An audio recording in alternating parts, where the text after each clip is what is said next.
قربان کرنے کے لیے زمین پر لٹایا، آنکھوں پر پٹی باندھی اور پھر اللہ کے نام پر گلے پر چھری رکھ کر چھری چلا دی۔ روایتوں میں آتا ہے کہ اللہ کا حکم ہوا کہ اسماعیل کا گلا نہیں کٹنا چاہیے، جنت سے دمبا لے کر کے جاؤ اور جا کر کے چھری کے نیچے رکھو۔ حضرت جبرائیل نے اس پر عمل کیا، جنت سے مینڈا لائے اور چھری کے نیچے مینڈے کا گلا رکھ دیا۔ حضرت ابراہیم کی آنکھوں پر پٹی بندھی تھی، چھری چلا دی، گلا کٹ گیا۔ حضرت ابراہیم نے یہ سمجھ لیا کہ میں نے اپنے ہاتھوں سے اپنے بیٹے اسماعیل کو اللہ کے نام پر قربان کر دیا۔ آنکھ سے پٹی ہٹائی تو دیکھا کہ مینڈا ذبح ہوا تھا اور حضرت جبرائیل کھڑے تھے اور ساتھ میں حضرت اسماعیل بھی کھڑے تھے۔ حضرت جبرائیل نے یہی بات کہی، قد صدقت الرؤیا، کہ ابراہیم تم نے اپنا خواب سچ کر دکھایا۔ بہت ان ھذا لہو البلاء المبین، یہ بہت بڑا امتحان تھا، بہت بڑی آزمائش تھی جس میں تم کامیاب ہو گئے۔ حضرت ابراہیم نے قربانی کی تھی اپنے بیٹے کی، اللہ کی منشا یہ نہیں تھی کہ بیٹا قربان، لیکن ایک لمبے زمانے کے بعد بڑھاپے میں جب بیٹا پیدا ہوا تو حضرت ابراہیم کے دل میں بیٹے کی محبت آنا فطری بات تھی۔ اللہ پاک کی طرف سے یہ امتحان تھا کہ دیکھو یہ اپنے بیٹے کو میرے نام پر ذبح کرتا ہے یا میرے حکم کو اپنے بیٹے پر قربان کرتا ہے، دونوں میں سے میرے حکم کو پورا کرتا ہے یا بیٹے کی زندگی کے لیے میرے حکم کو چھوڑ دیتا ہے۔ حضرت ابراہیم نے اللہ کے حکم کی تعمیل کی اور اپنے بیٹے حضرت اسماعیل کو اللہ کے نام پر قربان کر دیا۔ اللہ پاک نے جان کی قربانی کو مال کی قربانی سے بدل دیا۔ ہم جو قربانی کرتے ہیں جانوروں کی قربانی، یہ در حقیقت ان جذبات کی قربانی ہے جو ہمارے دلوں میں ہے کہ ہم اللہ کی رضا کے لیے اپنی تمام تر قیمتی چیزوں کو قربان کرنے کے لیے تیار ہے۔ ظاہر بات ہے اولاد سے بڑھ کر کے نعمت اور اولاد سے بڑھ کر کے کسی کا کیا مقام ہو سکتا ہے، لیکن اللہ کے لیے اگر ضرورت پڑے گی ہم اولاد کو بھی قربان کریں گے، اللہ چاہے گا ہم اپنی جان بھی اللہ کے راستے میں قربان کریں۔ جہاد کا جو حکم ہے وہ یہی ہے۔ ہم کوئی جہاد اس لیے نہیں کرتے کہ اپنے ہم ملکوں کو فتح کریں گے، جہاد کے لفظ کو سمجھ لینا چاہیے۔ جہاد کہتے ہیں نیکی، بھلائی اور خیر کے کاموں کو عام کرنے کے لیے، پھیلانے کے لیے جد و جہد کرنا، کوشش کرنا، اور اگر دعوت و تبلیغ کے راستے میں یا ہمارے اس دین کو کوئی مٹانا چاہے، کوئی ختم کرنا چاہے تو اس کام کو روکنے کے لیے جد و جہد کرنا، اور پھر وہ جد و جہد مقابلہ آرائی کی شکل میں ہو، بحث و مباحثے کی شکل میں ہو، مناظرے کی شکل میں ہو، جدال اور جھگڑے کی شکل میں ہو، حتیٰ کہ اگر آمنا سامنا ہو اور جان لینے اور دینے کی بات آ جائے تو اس مرحلے تک جانے کے لیے ہم تیار، اس کو جہاد کہتے ہیں۔ لوگ ایسا سمجھتے ہیں کہ جہاد صاحب دولت حاصل کرنے کے لیے، ملک کو حاصل کرنے کے لیے، اقتدار حاصل کرنے کے لیے نہیں۔ ہماری شریعت میں ہمیں جہاد کا حکم دیا گیا ہے اور اس کا ایک وقت ہے، اس کا ایک وقت ہے۔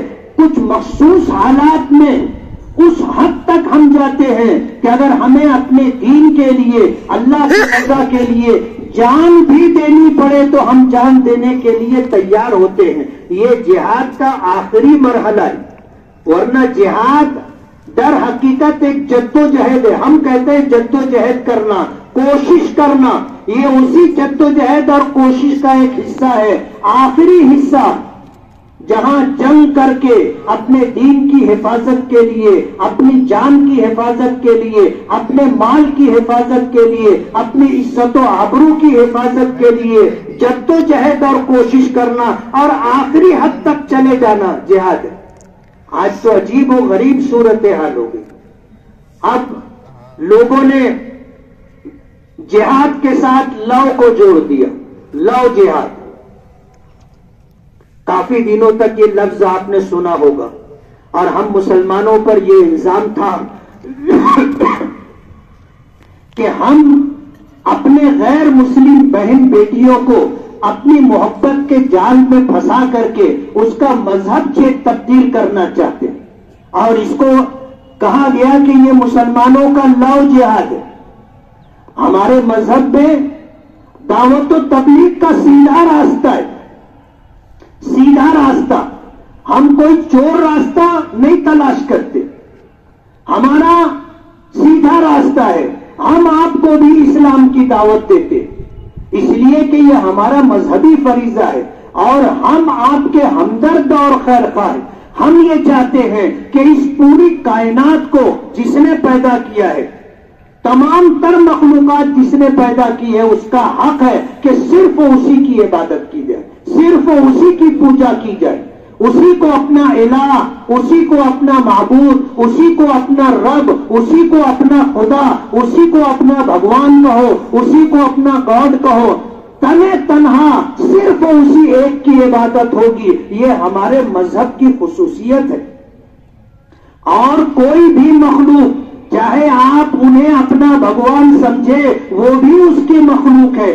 ایک وقت تھا اس نے انہیں پیدا کیا تھا، اور ایک وقت آیا اس نے عام انسانوں کی طرح انہیں بھی موت دی اور اپنے پاس بلا لیا۔ ہمارا خدا وہ ہے جو ہمیشہ سے ہے اور ہمیشہ رہے گا، ہمیشہ سے ہے، ہمیشہ رہے گا۔ لم یلد ولم یولد، نہ کسی نے اس کو جنا نہ اس نے کسی کو جنا۔ پوری کائنات کا پیدا کرنے والا تنے تنہا وہ ہے، نہ اس کی بیوی ہے نہ اس کے بچے ہیں، تنے تنہا ہے۔ اسی نے یہ آسمان بنایا، اسی نے یہ دھرتی اور زمین بنائی۔ آسمان میں چاند سورج ستارے اسی نے لگائے۔ ہم اس کو اپنا رب مانتے، اس کو اپنا خدا مانتے۔ ہم آپ کو سیدھی دعوت دیتے کہ یہ زندگی ہمیشہ کی نہیں ہے۔ ہمیں اور آپ کو اوسطاً 60-70 سال کی زندگی دی گئی۔ ہمارے آقا جناب رسول اللہ صلی اللہ علیہ وسلم نے فرمایا، اعمار امتی ما بین 60 و 70، میری امت کی اوسطاً عمر 60-70 سال ہے۔ سرکار 56 سال 58 سال میں آدمی کو ریٹائر کر دیتی ہے کہ اب یہ کسی کام کا نہیں رہا۔ وہ رہے نہ رہے الگ بات ہے، لیکن سرکار نے یہ نیم بنا لیا کہ 56-58 سال کی عمر میں آدمی ریٹائر ہو جاتا ہے، اب کسی کام کا نہیں رہا، اب اس کا جو ہے ٹائم پورا ہو گیا، زندگی کے آخری پائدان پر ہے۔ چراغ میں تیل کم ہوتا چلا جا رہا ہے، ختم ہونے کے در پہ ہے، پتہ نہیں کب یہ ٹمٹماتی ہوئی بتی اور چراغ بجھ جائے۔ تو 60-70 سال کی زندگی ہم کو دی گئی، اس کے بعد اس دنیا میں دوبارہ واپسی نہیں ہے۔ مرنے کے بعد اگلی زندگی، اور اس کے بعد اگلی زندگی جہاں پہ نرک ہے، سورگ ہے، جنت اور جہنم ہے۔ ایمان اچھے اعمال پر آدمی رہے گا تو اسے جنت ملے گی، سورگ میں جائے گا، اور اگر اس کے ساتھ شرک کیا، اس کی ذات میں کسی کو شریک کیا، اس کی صفات میں کسی کو شریک کیا، اس کے علاوہ کسی اور کی پوجا کی، تو یہ شرک ہے، اور شرک ناقابل معافی جرم ہے۔ اوپر والے نے فیصلہ کیا، ان اللہ لا یغفر ان یشرک بہ ویغفر ما دون ذلک لمن یشاء، کہ اللہ نے یہ فیصلہ کر لیا ہے کہ شرک کو معاف نہیں کرے گا، مشرک کی مغفرت نہیں ہوگی، اس کے علاوہ جس کو چاہے گا معاف کر دے گا۔ تو ہم تو سیدھی سیدھی دعوت دیتے کہ آپ غور کریں اس کائنات کے پیدا کرنے والے کے بارے میں، اور تنے تنہا اسی کی، اس پر ایمان لائیں، اس کی ذات پر، اس کی صفات پر۔ ہم کسی کو مسلمان بنانے کے لیے چور راستہ نہیں اختیار کرتے کہ کسی کو اپنی محبت میں پھنسائیں اور پھر اس کو مسلمان بنائیں۔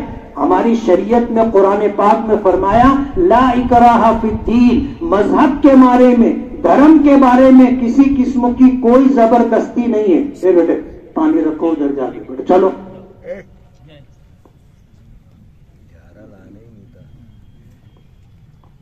لا اکراہ فی الدین، مذہب کے بارے میں کوئی زور زبردستی نہیں، مذہب کے بارے میں کوئی زور زبردستی نہیں، ہر آدمی اپنے مذہب کے تئیں آزاد۔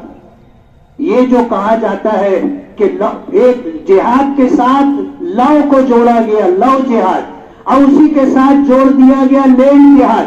اب نئی اصطلاح پیدا کی جا رہی ہے.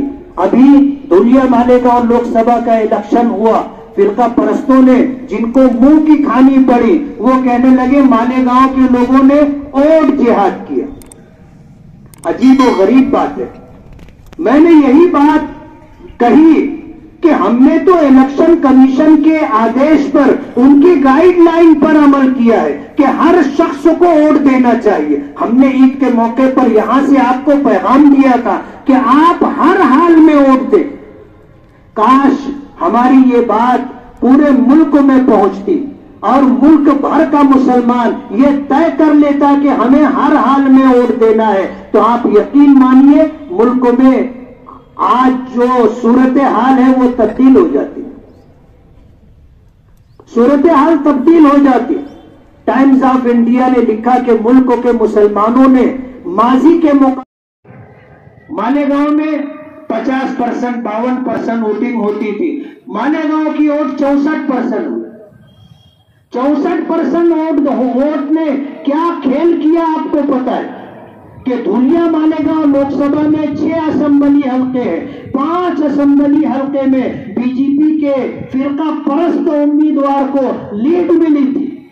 لیکن مالیگاؤں کے لوگوں نے، جس میں ہندو مسلمان سب شریک ہے، جو اس ملک کے ہمدرد اور خیرخواہ ہیں، جنہوں نے الیکشن کمیشن کی گائیڈ لائن کا پالن کیا، اس پر عمل کیا کہ ووٹ دو اور سیکولر امیدوار کو ووٹ دو.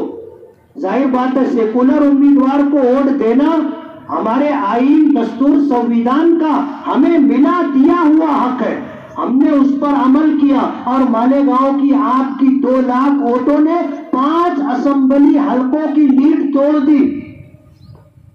اگر ملک کا مسلمان 80% ووٹنگ کرنے لگ جائے، 90% ووٹنگ کرنے لگ جائے، 100% ووٹنگ کرنے لگ جائے، تو میں آپ کو یہ بتانا چاہتا ہوں کہ اس ملک میں 57 پارلیمنٹ حلقے ایسے ہیں جہاں سے مسلم امیدوار چن کر کے پارلیمنٹ میں پہنچے گا. ہماری ووٹوں کی اہمیت ہمیں بھی پتہ نہیں. آپ سوچو کہ صرف چند % ووٹ بڑھنے کی وجہ سے کیا صورتحال بدلی آپ کو پتہ ہے. جو کہتے تھے کہ اب کی بار 400 پار، 300 پار بھی نہیں ہوا نا، 250 پار بھی نہیں ہوا، 240 پر رک گئے. آج ہم نہیں کہتے، پوری ملک سے آواز اٹھ رہی ہے کہ یہ 240 بھی سب گڑبڑی کر کے، بےمانی کر کے 240 تک پہنچے. اور ظاہر بات ہے کہ ہماری حیثیت کیا ہے اس ملک میں. ہم تو 2 نمبر کے شہری ہیں، 2 نمبر کے شہری ہیں.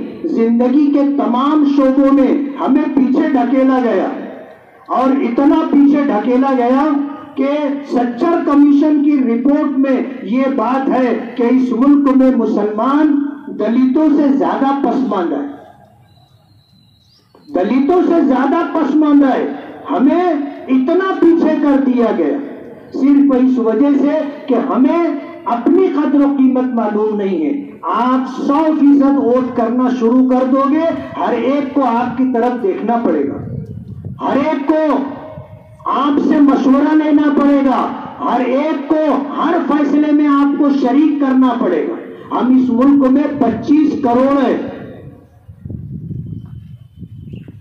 1000، 2000، لاکھ، 2 لاکھ، کروڑ، 2 کروڑ نہیں. اس ملک میں ہماری تعداد 25 کروڑ ہے، اور ہم اس ملک میں دوسری سب سے بڑی اکثریت ہے، دوسری سب سے بڑی اکثریت. چند فیصد ووٹوں کے بڑھ جانے سے حکومت بننے میں ہمارا کیا عمل، کیا رول رہا آپ نے دیکھ لیا.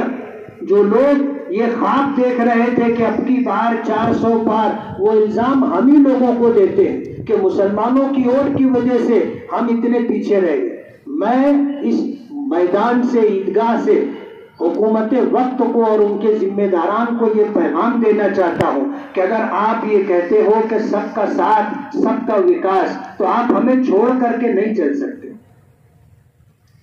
ہم اس ملک میں 25 کروڑ کی تعداد میں، ہم اگر پسماندہ اور پچھڑے رہیں گے تو یہ ملک کبھی ترقی نہیں کرے گا۔ آپ اگر اپنی بات میں سچے ہیں اور آپ اپنی بات میں ایماندار ہیں تو آپ کو اس ملک کی ترقی کے لیے ہمیں ساتھ میں لینا پڑے گا۔ آپ کو ہمارے بارے میں بھی سوچنا پڑے گا، آپ کو ہمارے بارے میں بھی اپنا رویہ بدلنا پڑے گا۔ یہ 10 سال میں جو آپ نے کیا ہے، اب یہ آنے والا 5 سال خدا کرے کہ آپ اپنی غلطیوں کو درست کر لیں۔ ہم تو پچھڑے ہیں، ہم تکلیف میں رہنے کے عادی ہیں، تکلیف میں رہنے کے عادی ہیں۔ آپ نے چائے بیچا ہو یا نہ بیچا ہو، ہم نے چائے بیچی ہے۔ آج ملک کا مسلمان چائے بیچتا ہے، ملک کا مسلمان ٹھیلا گاڑی چلاتا ہے، ملک کا مسلمان پان ٹپری لگاتا ہے، ملک کا مسلمان گلی گلی پھیری کر کے ضرورت کے چھوٹے موٹے سامان اور سبزی بیچتا ہے۔ اس پر ہمارا گزر بسر ہے۔ سرکار کی اسکیموں سے ہمیں فائدہ نہیں ملتا، اور تم ایسی اسکیمیں بنا رہے ہو جس سے ہمیں آپ باہر رکھنا چاہتے ہو۔ تو یہ آپ کا دعویٰ کہ سب کا ساتھ اور سب کا وکاس، آپ اس میں مخلص اور سچے نہیں ہیں۔ میں آپ کو یہ بتانا چاہتا ہوں کہ اگر آپ ہم کو ساتھ لوگے اور ملک کی ترقی میں آپ ہمیں ساتھ میں لے کے چلو گے تو ملک ترقی کرے گا، اور اگر آپ ہمیں چھوڑ کر کے چاہو گے کہ ملک ترقی کر لے تو ای خیال است و محال است و جنو، ایسا کبھی بھی نہیں ہوگا۔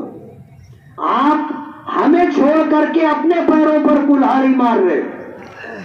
آپ کو اس بات کا احساس ہو گیا کہ آپ نے یہ کہا کہ عید کے دن میرے گھر کھانا نہیں پکتا، کاش آپ اس پر عمل کرنا بھی شروع کر دیں اور ملک کے مسلمان کو آپ وہ درجہ دیں جس طرح کی آپ بات کر رہے۔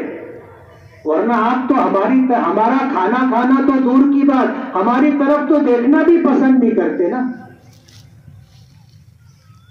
اس لیے یہ منافقانہ بات جو ہے کہ آدمی کا عمل کچھ اور ہو اور کہہ کچھ اور رہا ہو، اس میں تبدیلی آنی چاہیے۔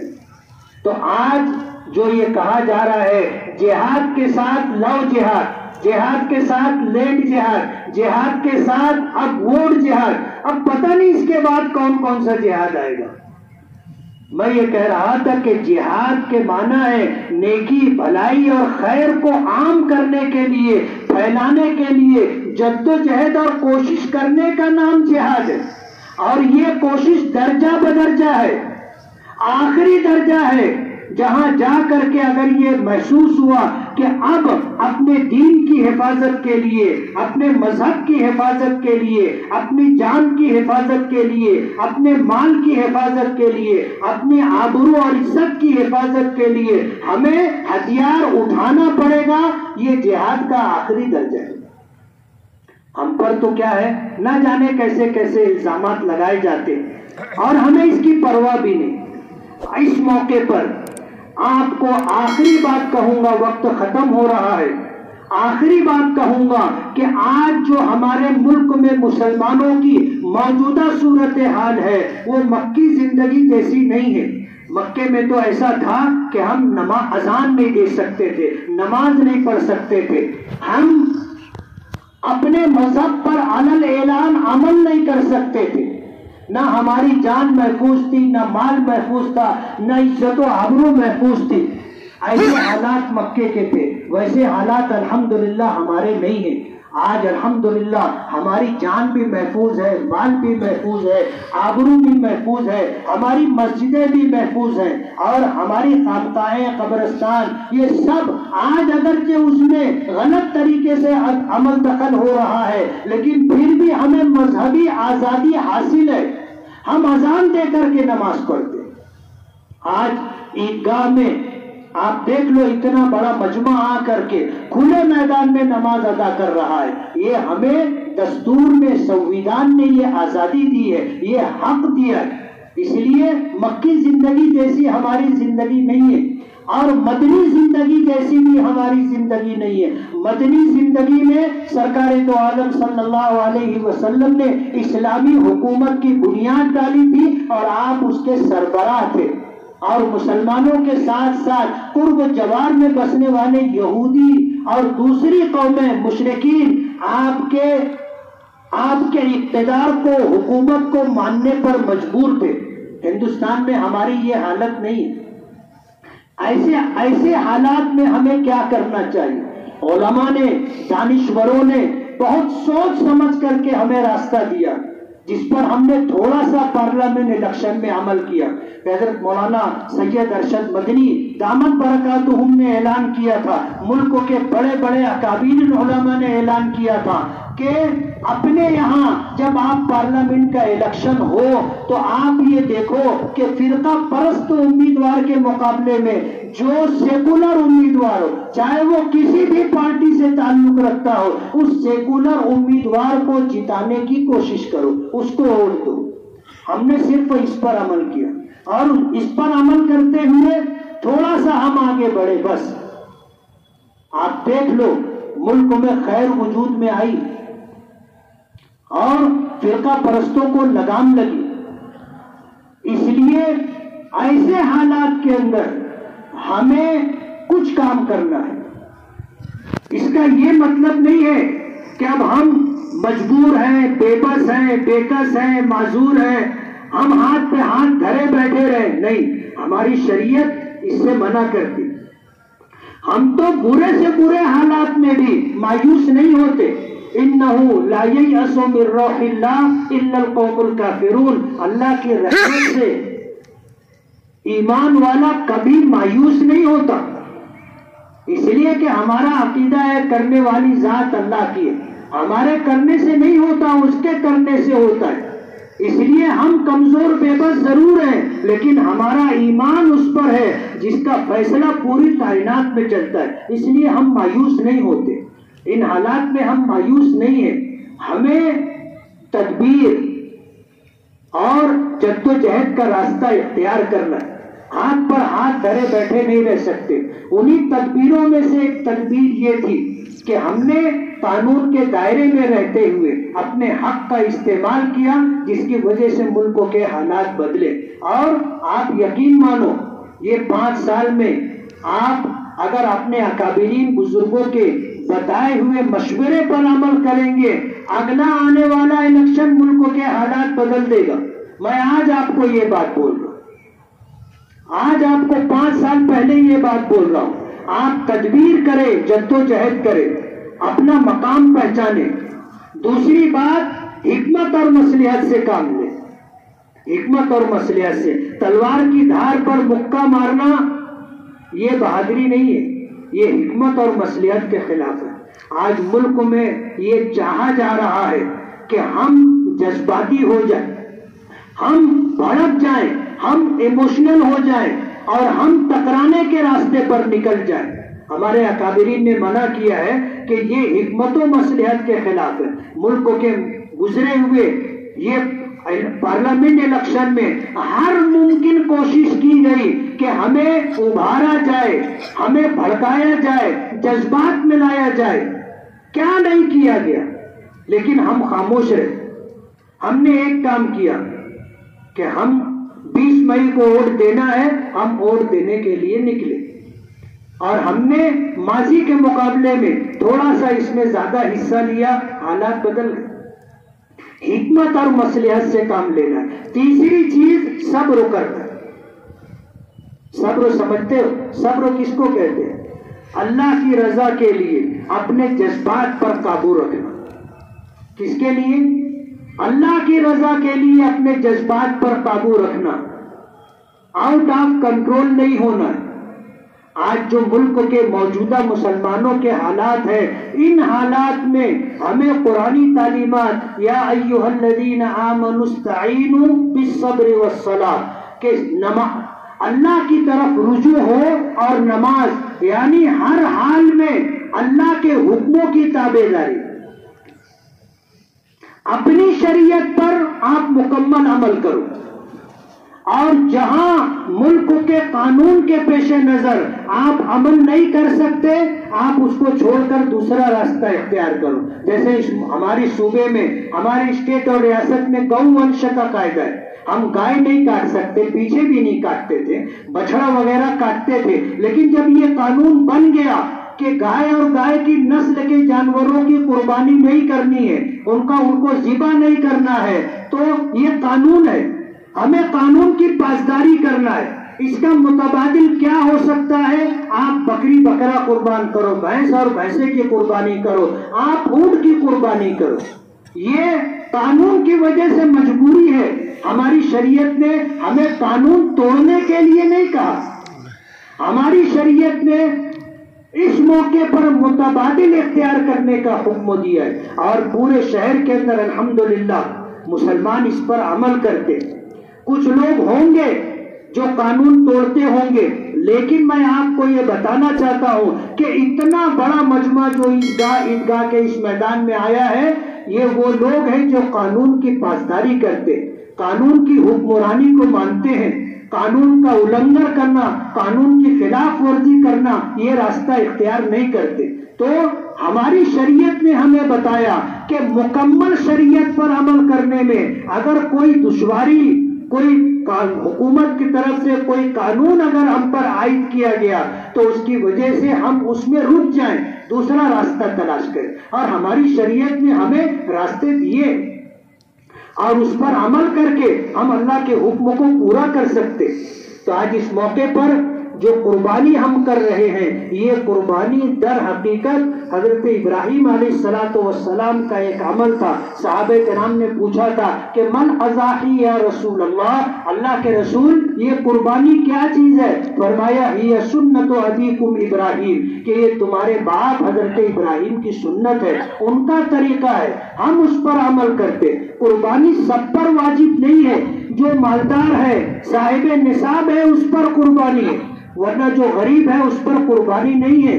اور مسلمان ہونے کے لیے ہر شخص قربانی کرے ایسا نہیں ہے. مسلمانوں میں جو امیر ہوگا، جو مالدار ہوگا، جو صاحب نصاب ہوگا، جس پر زکوٰۃ فرض ہوتی ہوگی، اس پر قربانی واجب ہوگی. ہمارے ہندو بھائیوں کو بھی قربانی کیا ہے اور قربانی کی تاریخ کیا ہے اور قربانی کرنے میں ہمارے جذبات کیا ہیں اور ہم کیا چاہتے ہیں وہ سمجھنا ضروری ہے. اگر ہمارے برادران وطن ہندو بھائی ہمارے اس مذہبی فریضے کی تاریخ سمجھ لیں گے، اس کا پس منظر، اس کا بیک گراؤنڈ اگر سمجھ لیں گے تو وہ کبھی ہم کو اس عمل سے نہیں روکے. مگر مصیبت یہ ہے کہ ہم مسلمانوں کو بھی نہیں معلوم اپنی تاریخ کیا ہے، ہم دوسروں کو کیا بتائیں. اس لیے آج یہ موقع عید الاضحیٰ کا موقع ہے، وقت ہو چکا ہے. آپ سبھی حضرات سے گزارش ہے کہ قربانی کے ان دنوں میں اپنی ذات سے کسی کو تکلیف نہ ہو. سب سے بڑی تکلیف جو ہوتی ہے وہ گندگی کا راستوں پر ڈال دینا ہے. آپ اگر قربانی کر رہے ہو، ہزاروں میں ایک دو لوگ قربانی کرتے، ان سے میری یہ گزارش ہے کہ آلائش اور گندگی آپ راستوں پر نہ ڈالیں، جس کی وجہ سے ہر آنے جانے والے کو اس سے تکلیف ہوتی ہے. اور مسلمانوں کو اور انسانوں کو تکلیف دینا ہمارے مذہب کے خلاف ہے. صاف صفائی آدھا ایمان ہے. حضور نے فرمایا طہور و شطر الایمان، باقی آدھا ایمان ہے. تو ہم اپنے ایمان کی فکر کریں، اپنی ذات سے کسی کو تکلیف نہ ہو. جب ہم جانوروں کو تکلیف نہیں دے سکتے، ہماری شریعت نے منع کیا ہے، تو اپنے ہندو بھائیوں اور برادران وطن کو ہم کیوں تکلیف دیں گے؟ اس لیے مذہبی احکامات کو سمجھنے کی ضرورت ہے. ہم بھی سمجھیں اور برادران وطن بھی سمجھیں، کسی کو اذیت اور تکلیف نہ ہو. اگر قربانی کرتے ہیں اور پھر ادھر ادھر اگر گوشت لانے لے جانے کی نوبت آئے تو اسے کپڑے سے ڈھانک کر کے لے جائے. ہم کوئی دکھاوے کے لیے، نمائش کے لیے، کسی کو تکلیف دینے کے لیے قربانی نہیں کرتے ہیں. تو اس کا خاص خیال رکھا جائے، صفحے قائم کر لی جائے.